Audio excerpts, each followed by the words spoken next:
So today I want to try a bit of a social experiment with you all. So we all know that hour-long videos and 50-minute videos, even 40-minute videos are a bit of a slog to watch. We also know that a lot of videos that put out camping are generally in that time scale. So what I want to do is I'm going to break down my last video. So my last video was just over 50 minutes. I want to break that down.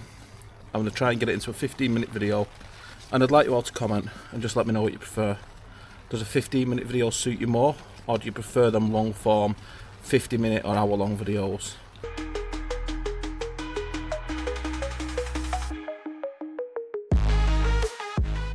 Hello, so back out again. It's lovely. Actually trying next year's summer kit, so that should be fun. So currently heading in that direction. That is Kinder Low. We've also got Mount Famine and Southhead in that direction. There should be a public footpath around here, but I can't for the life of me figure out where it's supposed to be. It's potentially through that garden there. Well, that's what it looks like. But I don't really want to be walking through somebody's garden. But that's where it looks like it goes. Might actually be up here. There's the gate at the top of this road. There is. I'll be through this gate.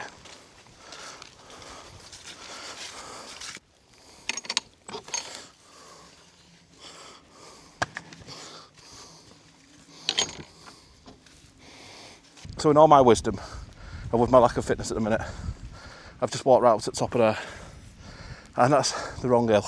Turns out I didn't have to walk any of that hill. In fact, I needed to stay at the fence where I've just come through.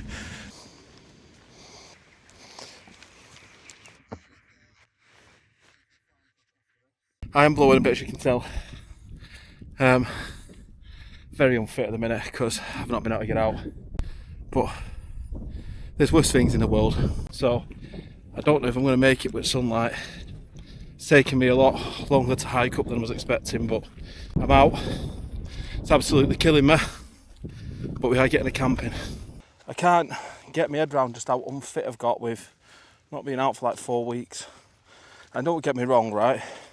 I was far from anybody that you consider a mountaineer. It's been a long time since I've been able to get out regular enough to have my peak fitness like I used to when I was younger. But at the same scale, just 4 weeks out, and I feel like I've never walked anywhere in my life. The sun sets in about an hour and a half, so I've still got to get up there. I've got to find somewhere to pitch, and I've got to get pitched up, so I need to get moving. But yeah, I don't know where I'm actually stopping. I don't know if I'm going to hit a summit or if I'm going to find somewhere on the way up that's a little bit more sheltered if any weather comes in, and it's probably a more reasonable time scale, but we'll see. I've eventually found a spot with an incredible view. I've got a little bit of wind coverage.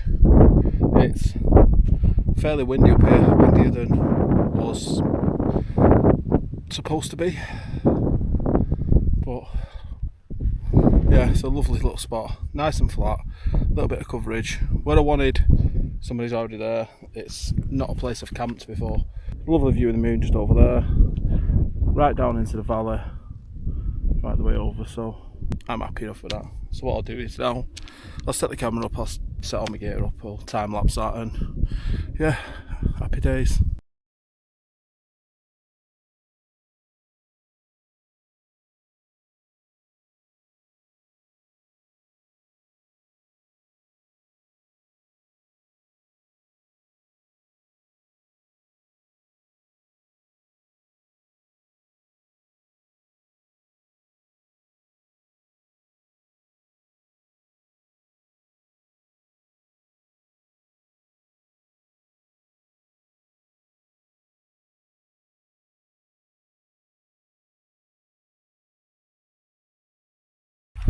So by now you've just seen me set the tent up. So the tent itself is the back pew pew, or as I call it, the Star Wars tent, because it makes a stormtrooper noise. And this is the tent, hopefully, that's going to do me next summer. As you can see, I'm set up. I've got some food with me, but I don't know if I'm eating. Knackered, but not really that hungry. The wind's are a lot heavier than even mountain forecast said. They're still not bad, probably 10 mile an hour winds with 15 mile an hour gusts at the minute, but that could go up. Anything up to about 20 and probably a bit screwed in this tent.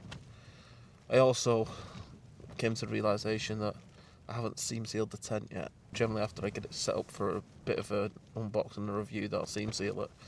So if it rains I could get wet. I'm going to chill out now, listen to an audio book or something. If I fall asleep then I won't be eating. And if not then, you know, I'll cook something in a little bit.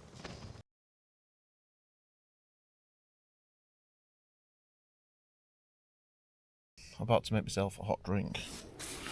I've not bothered having food. I don't think I am going to bother. I'm still not really that hungry, despite how knackered I was on the walk. I'll make a brew. And then I'll have a little chat with you.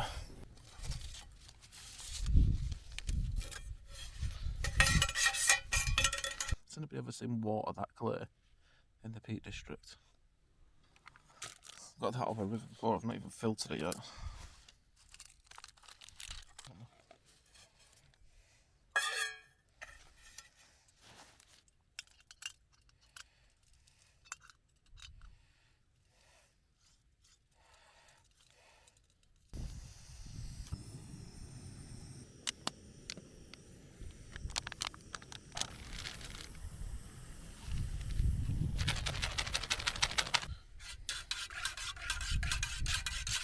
Seeing as I'm in a tiny tent, seeing as up Kindle, so I'm up in the mountains, I'll tell a story about, I don't know what Kinder's got to do with anything because this wasn't in Yorkshire Dales, but I'm going to tell a story about before I was fat, before I was old, when I was doing my Duke of Edinburgh Awards.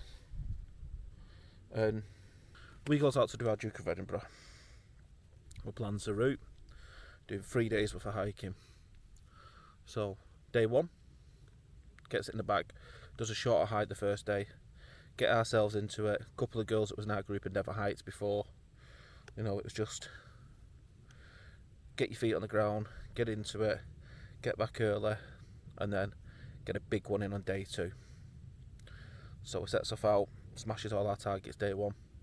So those who've never done the Duke of Edinburgh, and I don't know if it's still the same, but you have people meet you on checkpoints. So what we had to do was we had to plan it out on the maps. We had to draw our map where we was going to do, where we was going to go, using the OS maps.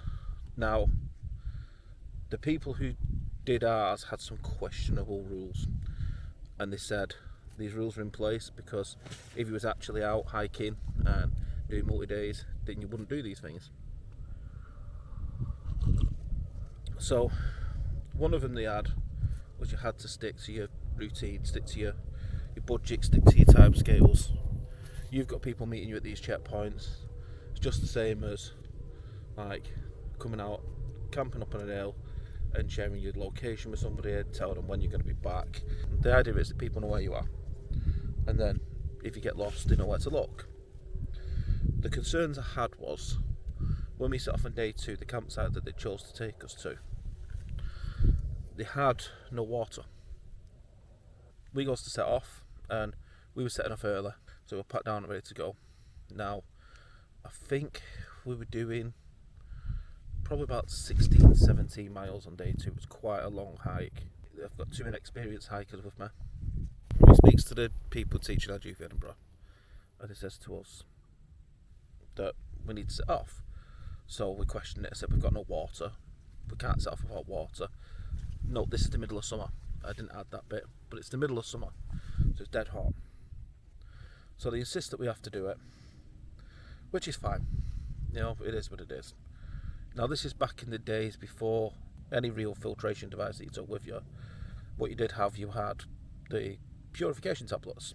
We can get water on the way, it's fine. Now, the route we've got planned doesn't really pass any. So, gets to about 10 o'clock, we're in the middle of the Yorkshire Dales, nobody had nothing to drink. By this point, It's about 18, 19 degrees out. It's really hot. Everybody's dehydrating a little bit. Still not found any water sources. Gets to our first checkpoint. They've not got any water with us. Down to us to find this ourselves, because that's what you would do on a multi-day hike. Somebody wouldn't bail you out. So I points out that along the way we can take a minor detour. It'd add 5 minutes on, because there was a little bit of road walking, and it'd just take us past the petrol station. We can go in, grab a couple of litres of water each, and we were told that they'd fail us if we did that. So question why? It's not what the Duke of Edinburgh's about. You're supposed to go and get your own water. You're supposed to purify it if you need to, if you've not got enough. And I pointed out there's no water sources, and we was told tough.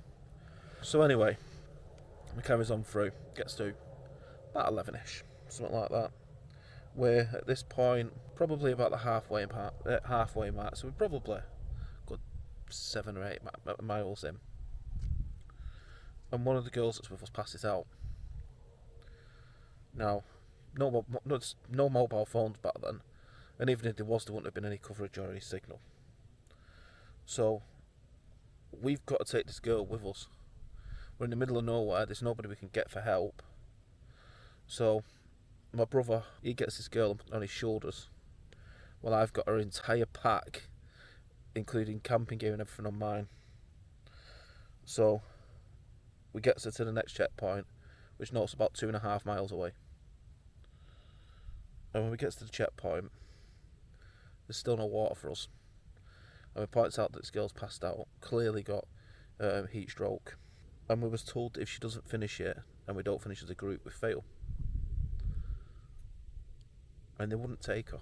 Now, they also told us that they wouldn't take us all back. They could take her, but we still have to finish regardless. Now, we had options. We could give the girl to them, but she was conscious again at this point. She didn't want to fail. So we muscled through. Our next checkpoint was only a couple of miles away anyway. So we does that, and what happens is we meets up with one of the assessors that's actually meeting us at the next checkpoint, and we catch him a mile in, and we explain to him what's happened. So they get in touch with Mountain Rescue, who come and get this girl who's severely dehydrated, and we plows through, gets to the end.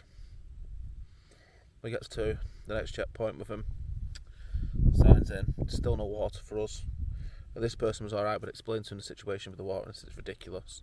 And they'd said, just don't say, if you find a garage and do something nearby, buy some water, but don't tell anybody. So there isn't one. It's literally just in the middle of nowhere now, between us and the finish line.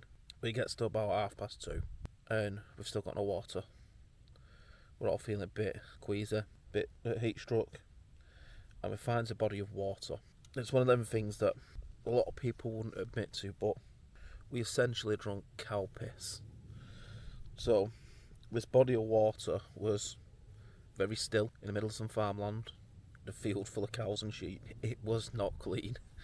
It had bits in it. It was filthy.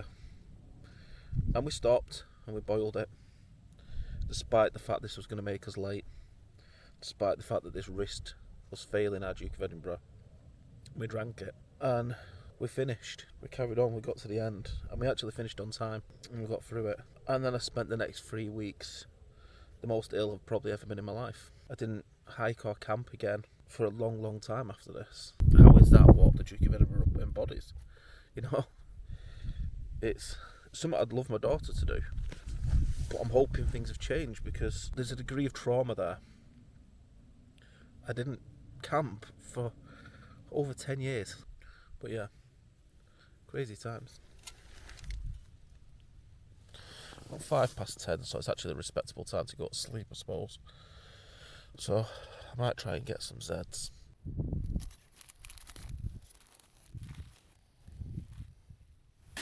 Morning. So, slept really well. Tent held up well. I was up every hour, but that's not abnormal for me when I'm camping. It's about 6:45 probably now. Been up since about 4:30. and when I got up it was very claggy, and you can still see a lot of it now, but it seems to be clearing.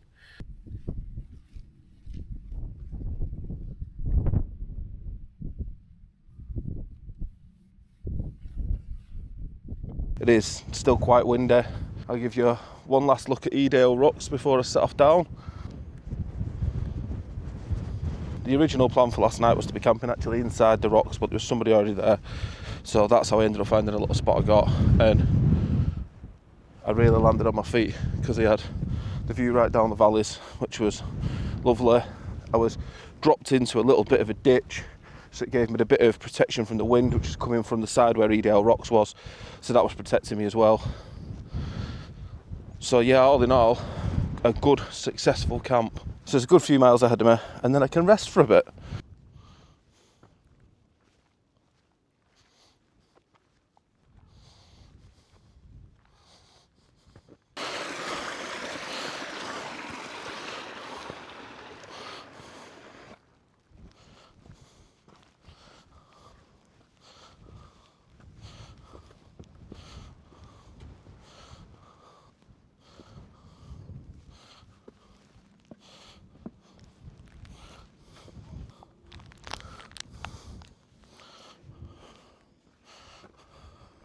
Right, I've made the decision, as with all my hikes and camps, I'm going to do the last couple of miles on my own, just take it and enjoy it. So, thank you again for joining me on this. Once again, as I always say, if you got anything from it, then please drop me a like, put me a comment, all that sort of stuff. Consider subscribing. Catch you next time.